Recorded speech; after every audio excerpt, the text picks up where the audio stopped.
Thank you PMC Hindi को अपनी life का पार्ट बनाने के लिए। आप में से 55% लोग पीएमसी हिंदी देखते तो हैं, लेकिन अभी तक सब्सक्राइब नहीं किया है। आज आपसे एक रिक्वेस्ट है, अगर पीएमसी हिंदी आपकी लाइफ में थोड़ा सा भी ट्रांसफॉर्मेशन लेकर आया है तो आज ही अभी सब्सक्राइब करें, क्योंकि जब आप सब्सक्राइब करते हैं हमें बहुत बहुत सपोर्ट मिलती है और इस सपोर्ट से हर हफ्ते हम आप तक ये कंटेंट लेकर आ पाते हैं। दिल्ली में जन्मी सुनीति शर्मा पेशे से एक डॉक्टर जो साइंस पर विश्वास करती थी। ऑपरेशन थिएटर, मरीज और एक प्रैक्टिकल जिंदगी। लेकिन 28 अक्टूबर 1997 की एक शाम कुछ ऐसा हुआ जिसने उनकी सोच ही बदल दी और उसके बाद मानो जैसे कोई अदृश्य शक्ति हर कदम पर उनका मार्गदर्शन कर रही हो। और वहीं से शुरू हुई उनकी आत्मा की यात्रा। 28 अक्टूबर 1997 शाम का समय था।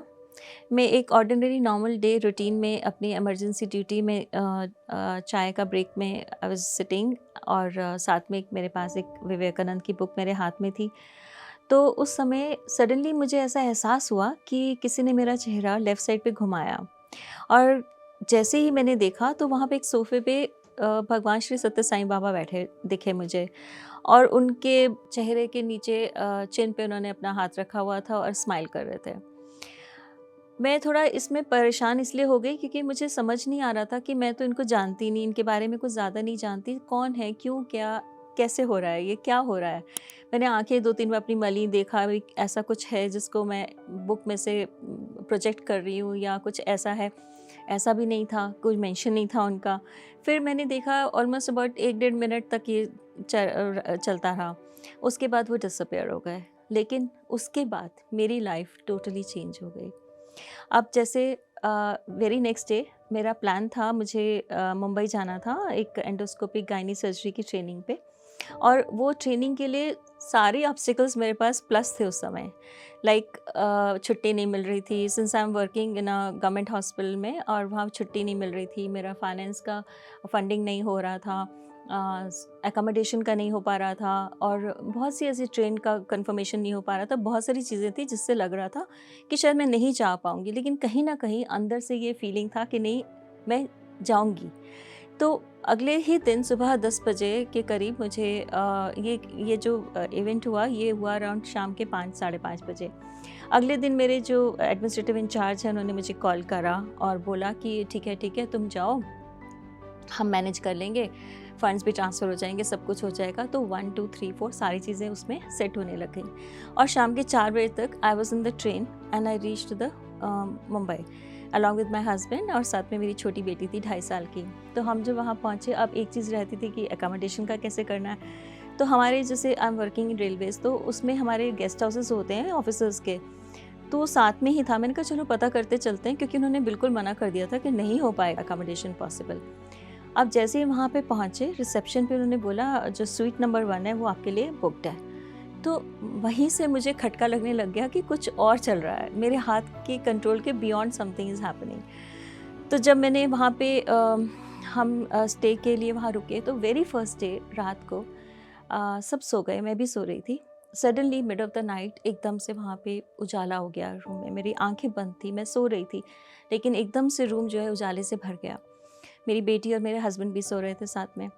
और फिर मैंने क्या देखा कि श्री सत्य साईं बाबा मेरी बेड साइड पे थे और उन्होंने मुझे बहुत सारी बातें बताई और ऑलमोस्ट जैसे मैं कहूँगी फ़िज़िकल लेवल पे मुझे लगता है कि शायद जैसे आधे घंटे का टाइम हुआ होगा और वो इतनी सारी बातें उन्होंने बताई और मैंने कहा मुझे याद कैसे रहेगा। तो उन्होंने कहा कि जब वक्त आएगा अपने आप चीज़ें अनफोल्ड होती जाएंगी और आप उसको समझ पाओगे। उसके नेक्स्ट डे हम वर्कशॉप के लिए जब अटेंड करने गई तो सेकेंड डे वहाँ पे नियर द पूल इन ओब्राइज एक गेट टुगेदर था एंड वहाँ पे मोर देन 100 डॉक्टर्स थे, all senior ones, and I must have been the सबसे जूनियर होंगी। तो जो अथॉरिटी स्टैनफोर्ड यूनिवर्सिटी से यूएसए से आए थे डॉक्टर, उन्होंने अक्रॉस द पूल जाके मुझे एक कार्ड ऑफ़र करा कि आप मेरी कंट्री में आकर आप एक एज अ गेस्ट आप अटेंड करिए वर्कशॉप। तो मैं बहुत सकपका गई कि ऐसा कैसे, कि मैं तो बहुत जूनियर हूँ, इतने डॉक्टर्स और हैं और 2 ही कार्ड्स हैं उनके पास, उन्होंने मुझे कैसे चुना। खैर उसके बाद जब वापस हम रूम में आए, फिर से रात को सेम चीज़ हुई। हम सो गए और सोते सोते रूम फुली लाइटेड हो गया और उसमें फिर से मैंने देखा कि साईं बाबा बैठे हैं मेरे बेड के साइड पे और फिर से बहुत सारा कॉन्वर्सेशन हुआ, विच आई डोंट एग्जैक्टली रिमेंबर आज तक, लेकिन चीज़ें जैसे अनफोल्ड होनी शुरू हुई तो later on I got to know कि भाई हाँ ये चीज़ें थी, तब शायद ये वाला एसेंस था जो उन्होंने बताया। जैसे हम वहाँ से वापस आए तो उसके बाद से चीज़ें बहुत चेंज होनी शुरू हो गई। बैठे बैठे मुझे बहुत वाइब्रेशंस होती थी, up and down vibration full body में 100 टाइम्स अ डे और मोर देन दैट, और डिफरेंट ड्रीम्स आते थे, बहुत ल्यूसिड होते थे, मीनिंग के साथ होते थे, डायरेक्टिव होते थे। और उसमें से भी एक ऐसा ड्रीम भी था जिसमें मैंने देखा कि मैं एक समुद्र में हूँ और बिल्कुल अंधेरा है और मुझे शुरू से पानी से डर लगता था। वो बाद में जब पास्ट लाइफ करा तो उसमें क्लियर हुआ, बट लेकिन उसमें मुझे डर लग रहा था। लेकिन उस समय उस ड्रीम में मुझे कोई डर नहीं लग रहा था, अंधेरा था, पानी था और मैं एक शिप पे खड़ी थी जो स्टेशनरी थी और मैं देखती हूँ कि वहाँ पे एक बहुत तेज़ी से जा रही है एक शिप और जिसमें खूब लोग नाच रहे हैं, गा रहे हैं, खूब खुश हैं। तो मैं सोचती मैं इस शिप से उस शिप पे कैसे जाऊँ। तो मेरे को दिखा कि एक वाटर पाथ बन गया, उसके आसपास लाइटें हैं, तो मैं उस वाटर पाथ पे पानी के ऊपर ही चलकर मैं उस शिप तक पहुंचती हूँ और मैं उनके साथ एंजॉय कर रही हूँ। और ड्रीम्स, मैसेजेस, विजन्स, इस तरीके से बहुत कुछ आने लग गया। मैसेजेस आते थे कहीं ना कहीं से जिनसे मैं कनेक्ट भी नहीं थी, वहाँ से भी मैसेजेस आ रहे थे विच वर वेरी विविड और बहुत क्लियर होते थे। फिर उसके बाद क्या हुआ कि मैंने जब मैं वापस वहाँ से मुंबई से वापस आई और 1 महीने के बाद मैं अपने पेपर्स वगैरह सॉर्ट कर रही थी तो मेरे हाथ में फिर से वो कार्ड आया। तो मैंने कहा अब उन्होंने इनवाइट करा, चलो एक्सप्लोर करते हैं, देखते हैं क्या होता है। तो जब मैंने कार्ड उनको कॉल करा तो उन्होंने बोला कि यू मोस्ट वेलकम और आप कभी भी आके हमारे यहाँ पे आप अटेंड कर लीजिए, ट्वाइस अ ईयर होता है, किसी भी टाइम आप कर लीजिए। तो फिर तैयारी शुरू हुई जाने की। अब यूएसए जाना उन दिनों 1997 की बात है, 1998 अर्ली ईयर्स मार्च में आई थिंक आई वेंट। तो वहाँ पे उस समय फॉरेक्स होता था, बहुत थोड़ा अमाउंट मिलता था फॉर द ट्रैवल के लिए, टिकट्स का और ये सब का काफ़ी लाइक था कि रहना कहाँ है, जाएंगे कैसे, एयरपोर्ट इटसेल्फ से टैक्सी लेंगे तो बहुत महंगी पड़ेगी, 500 तो उसी में चले जाएंगे, 500 फॉरेक्स मिलता था लाइक दैट। सडनली जैसे ही प्रोग्राम बना तो मेरी one of my best friends from USA जो साइकेट्रिस्ट थी शिकागो में, उनका 11 साल के बाद मुझे कॉल आया ये पूछने के लिए तुम यूएसए कब आ रही हो। तो मैंने कहा इन्हें कैसे पता कि मैं यूएसए आ रही हूँ। तो उसके चलते मैंने कहा कि हाँ I am coming next month. तो ठीक है, बात खत्म, अच्छा ठीक है तुम हमारे यहाँ आना, ऐसे से हुआ। उसके बाद क्या हुआ, अब हम सोच रहे हैं कि हम वहाँ पे कहाँ रुकेंगे, कैसे जाएंगे। तो अगले दिन फिर से उनका कॉल आया कि आपको वहाँ से ना पिक कर लेंगे हम एयरपोर्ट से, और मेरी सिस्टर इन लॉ वहीं पास में ही रहती हैं सैन होजे में, तो वो आप उनके साथ रह लेना, वो आपको पिक करके ले जाएंगे। Like that one after the other things are happening. तो मुझे लगा कि ये तो मतलब कुछ something else is working for me beyond my control. तो इतना स्मूथली सब हुआ, ट्रैवल भी हो गया, फिक्स सब कुछ हो गया। जैसे ही हमारा प्लेन वहाँ पे रुका न्यू जर्सी में, सडनली आई फेल्ट कि बाहर इतने पटाखे बज रहे थे, इतना लाइक अ फायर शो। आसमान में भी सारे ऐसे था कि जैसे फायर शो हो रहा हो, जबकि रियल लाइफ में ऐसा नहीं था। लेकिन मुझे ऐसा विजन आया, जैसे ही टच करा प्लेन तो उसके बाद ये विजन आया। इसका क्या मीनिंग था बहुत बाद में समझ आया, but that's how this journey started. अब उस दौरान में 6 हफ्ते सैन होजे में मेरी फ्रेंड के सिस्टर इन लॉ के घर रहते थे। वो हमारे लिए डेली हमें पिक करके और वापस ड्रॉप करती थी, और इट वॉज बहुत ही प्लेजेंट, हैप्पी और अच्छा सा ट्रिप था। Now we went to Canada, और उसके बाद 6 हफ्ते का जो पूरा ट्रिप था ना, उसमें इट वॉज लाइक एक अच्छा एहसास भी था और साथ में एक रेस्टलेस भी हो रहा था, क्योंकि लगातार 2 शब्द मेरे माइंड में गूंज रहे थे, डू मेडिटेशन, डू मेडिटेशन। अब मुझे मेडिटेशन क्या है पता नहीं था, कहाँ से सीखने मेडिटेशन पता नहीं था, घर में ऐसा कोई माहौल नहीं था कि जो मेडिटेशन करा सके, बता सके। तो जैसे जैसे टाइम बीता, to end of the 6 weeks के बाद तो मुझे लगा कि नहीं अब घर जाना है और वहाँ पे जाके पूछना कि क्या है। वहाँ पे बहुत इवेंट्स हुए, बहुत एक्सपीरियंसेस हुए, lot of people I met there, जो लोग spiritually they were connecting many things. तो मुझे लगा कि इतना भंडार है हमारे इंडिया में, वहाँ पे ये सब नई इन्फॉर्मेशन मिली, तो मुझे वहाँ जाके क्यों मिलनी पड़ रही है। खैर, जब हम घर आए तो I sat down in my puja room, छोटा सा मेरे फादर इन लॉ का छोटा सा पूजा रूम था, वहाँ बैठी, आंखें बंद करी और फिर गाइडेंस के लिए आई आस्क्ड कि भाई बताओ क्या है, कहाँ जाना है, क्या करना है। सडनली फिर से मेरे इनर व्यू में साईं बाबा आए अपने उस पर थ्रोन पे बैठे हुए, और उन्होंने बोला कि 1 हफ्ते के अंदर अंदर you will meet the master जो आपको मेडिटेशन सिखाएंगे। तो अब मैं सोच रही हूँ कौन होगा, क्या होगा। सडनली फिर से मेरी फ्रेंड का फ़ोन यूएसए से आया कि उनके ब्रदर पत्री जी हैं जो 18 साल के बाद दिल्ली आ रहे हैं, तो वो एक मास्टर हैं, great master who teaches meditation only. तो अब मैंने फिर उनसे कांटेक्ट करा, उनको अपने घर बुलाया, और फर्स्ट मेडिटेशन क्लास दिल्ली में जो हुई थी वो हमारे यहाँ हुई थी, and what he taught was meditation. So that's how unfolding of my events happened. Then I connected back in 1983. एक बार मेरा जाना हुआ था अपनी फ्रेंड के साथ हैदराबाद, और उनके पत्री जी के घर में ही बैठकर हमने, तब वो Patri ji was not a full fledged master like that, but he was enlightened being already. And तो पूरी समय हम 11-12 घंटे आंखें बगैर झपकाए उनको सुनते रहे, न्यू कॉन्सेप्ट्स की एस्ट्रल ट्रैवल क्या होता है, घोस्ट क्या होते हैं, ये सब चीज़ें बहुत एक्साइट करती थी। छोटे थे हम उस टाइम उम्र में, I was very young. So that was the first seeds actually were sown back in 1983, but unfolding took so many more years for it to come to the level where I'm ready to learn meditation and guided by Sai Baba. Then उसके बाद तो फिर कुछ वापस देखने का था ही नहीं। लाइफ बहुत अप्स एंड डाउन भी हुए, बट अंदर से एक अजीब सी क्यूरोसिटी भी रहती थी कि क्या हो रहा है, समझ नहीं आ रही। बहुत एक्सपीरियंसेस हुए, लाइक कंडलिनी एक अवेकनिंग का हुआ। तो इस तरीके से ज़िंदगी आगे बढ़ती गई। आई गॉट बिजी फैमिली में, I have 3 children, in laws, job, everything put together, तो माई हैंड्स वर फुल। लेकिन वही 15-20 मिनट मिलते थे मेडिटेशन के, वो भी midnight sometimes, but I enjoyed the journey despite its all ups and downs. आज की तारीख में भी मैं अपना birthday as a second birthday, जिसको कहते हैं ट्वाइस बॉर्न बोलते हैं जिसको, इस 28 अक्टूबर, जो कि मेरा स्पिरिचुअल अवेकनिंग डे मैं मानती हूँ। और तो उसमें मुझे अभी भी मेरा जो रेगुलर है वो मार्च में होता है, बट मेरा जो spiritual birthday it is on 28 October. So that's how I still continue with that understanding. Now the thing is कि हम कहते हैं कि हमारा बर्थ एक जन्म होता है, हम पैदा होते हैं, माँ के कोख से जन्म लेते हैं, लेकिन उसके बाद असली जन्म हमारा तब होता है जब हमारी इनर अवेकनिंग होती है। और उस इनर अवेकनिंग को अनफोल्ड होने में कितना समय लगता है ये हम नहीं जानते, क्योंकि जो बियॉन्ड दिस फिज़िकल रियलिटी है, इस रियलिटी में तो time is very slow moving, but हमें लगता है बहुत लंबा है, लेकिन दूसरे रियलिटी से ये जो टाइम है ये बहुत छोटा टाइम होता है।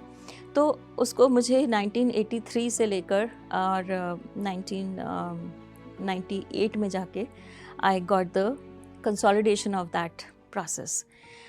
वो अलग बात है कि मेरे को बचपन में कुछ बहुत इंटरेस्टिंग एक्सपीरियंसेस हुए हैं, जैसे कि it was more of a fun experiences, joyful experiences. For example, जब मैं 8th क्लास में थी तो हमारा बोर्ड का एग्ज़ाम हुआ करता था, और I had high grade fever, और अगले दिन एग्ज़ाम था हिंदी का, और मैं नहीं देने जा पा रही थी।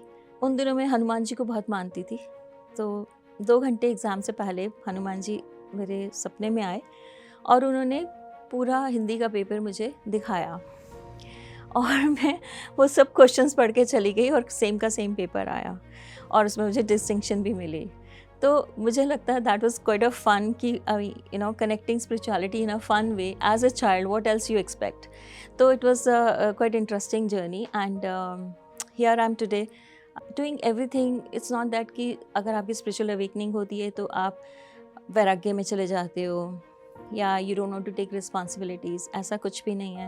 आई एम अ सीनियर कंसल्टेंट हूँ मैं अभी भी गवर्नमेंट हॉस्पिटल में on a very high post. At the same time, my spiritual journey has given me actually a happy life, and with better understanding, more acceptance, and it's unfolding day by day. तो हम जब पैदा होते हैं तो हमारे अंदर बहुत सारी पैटर्न्स, बहुत सारे फियर्स और बहुत सारी कुछ और इमोशंस भी ब्लॉक्ड होती हैं जो हमें रिजॉल्व नहीं कर पाते हैं। जो विज़डम हमें मेडिटेशन के द्वारा मिलता है, उसमें अनफोल्डिंग होती है और उसमें रिलीज़ होता है। ऐसा ही एक प्रोसेस, जैसे मैंने अभी बोला कि पानी से मुझे डर लगता था, वो भी रात के टाइम पानी से मुझे बहुत फेयरफुल लगता था, जिसके लिए मैंने पास्ट लाइफ जब अपना एक्सप्लोर करा तो उसमें मैंने देखा कि मैं 2 बार ड्राउन हो गई थी। तो वो फ़ियर जो था of drowning, that was the fear factor, लेकिन वो फिर मैंने उसको अपने हीलिंग करके उसको रिलीज़ करा। तो इसी तरीके से कोई बहुत सारी चीज़ें हैं जो हम अब जब अंदर से जुड़ते हैं थ्रू मेडिटेशन, तो हम उनको देख पाते हैं, उनको समझ पाते हैं और उसको समझ के साथ रिलीज़ कर पाते हैं। And that is so beautiful, क्योंकि आपके जो इतना बर्डन आप लेकर आते हो और बैगेज लेकर आते हो, तो एक एक बर्डन और बैगेज को हटाने में तो सालों लग जाएंगे, क्या जन्म लग जाते हैं। बट अगर हम अंदर की जर्नी से जुड़ते हैं तो ये सब चीज़ें आपको सामने जब दिखती हैं तो आप उनको ईजिली रिलीज़ कर सकते हैं। मुझे हमेशा हिमालयस इनवाइट करते हैं, हमेशा जब भी हिमालयस का नाम और ध्यान में आता है ना तो मुझे बहुत टेम्पटिंग लगता है कि मुझे जाना है। फिर मुझे रियलाइज़ हुआ कि मेरी 2 पास्ट लाइफ हिमालय से जुड़ी हुई हैं। पास्ट लाइफ जो मेरे को बहुत क्लियरली याद है, उसमें मैंने देखा कि मैं एक मॉन्क थी। तो हिमालयस में एक केव के अंदर मैंने खुद को देखा एज अ मेल, और वहाँ पे मैंने देखा कि केव की सफाई कर रही हूँ, ट्विग्स हैं, लकड़ियों छोटी-छोटी, उनको हटा के साफ़ सफाई करके ऐसे कर रही हूँ। फिर उसका फ्यूचर में देखा तो मैंने देखा कि कुछ मेरे शायद शिष्य हैं या कुछ मॉन्क्स हैं, यंग मॉन्क्स हैं, टीनेजर्स टाइप से, लाइट पिंक कलर की उन्होंने रोब्स पहनी हुई हैं। And that time they were carrying my ashes into the Manikarnika Ghat. I saw very clearly, जो तब तक मुझे नहीं पता था कि मणिकर्णिका घाट क्या है, वहाँ पे क्या होता है, और कुछ आइडिया नहीं था। But I very clearly saw Manikarnika Ghat, और मैं उसको विटनेस कर रही हूँ एज अ सोल। तो मैंने वो देखा कि वो सेंटर, त्रिवेणी के सेंटर में जाके उन्होंने एक नाव के अंदर ये 10-12 बैठे हुए हैं छोटे छोटे मॉन्क्स, और वो एशेस का जो घड़ा था वो उसको सेंटर ऑफ द त्रिवेणी में वो डालते हैं। और मैंने विटनेस करा कि वो कैसे सारी पार्टिकल्स उसकी धूप की लाइट से वो पानी में छन के जा रही हैं, और एक एक particle I could see that was amazing. In fact मेरी 2 पास्ट लाइफ जो मॉन्क की थी, आई रियलाइज कि द फाइनल एनलाइटनमेंट रह गई थी because of one wrong thought. One of the ashram life में मेरा एक कोई I was in a male form, और उस समय वहाँ की कोई इनमेट थी, फीमेल साध्वी थी, उनके लिए एक थॉट गलत आया मेरे मस्तिष्क में, मेरे थॉट्स में, और उसकी वजह से पूरा एक जन्म दोबारा लेना पड़ा। लेकिन ये है कि कुछ अच्छे कर्मों की वजह से भी जो है वो कहते हैं ना, अगर एक जहर का एक बूंद भी तालाब में चला जाए तो पूरा तालाब जहरीला हो जाता है। तो जब इस जर्नी में जब हम जितना ऊंचा पहुंचते हैं ना, उतनी ही संकीर्ण हो जाती है उसकी जर्नी। तो उसमें हर थॉट का प्रभाव होता है। तो जो अच्छे हैं वो भी उसमें कई बार वो हो जाते हैं, डिज़ोल्व हो जाते हैं। लेकिन ये है कि उन अच्छे कर्मों की वजह से ही जो है एक अच्छा परिवार मिलना, एक अनकंडीशनल हैप्पीनेस अचीव करना, एक सुखद पारिवारिक जीवन अगर आपने लिया ही है तो उसको एक अच्छे तरीके से जीना, वो सब जो है वो कृपा तो कंटिन्यूड होती है।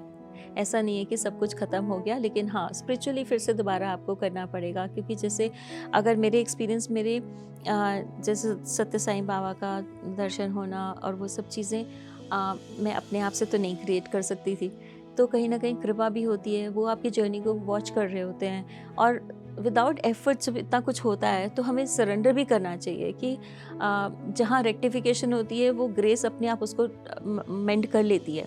एंड तो हम सरेंडर करके चलें, ग्रैटिट्यूड में रहें, और लेट द लाइफ अनफोल्ड। हर चीज़ में हम क्यों और क्या कैसे नहीं करना चाहिए, हमें just flow with life like a flowing river, and that is the journey of life as a river.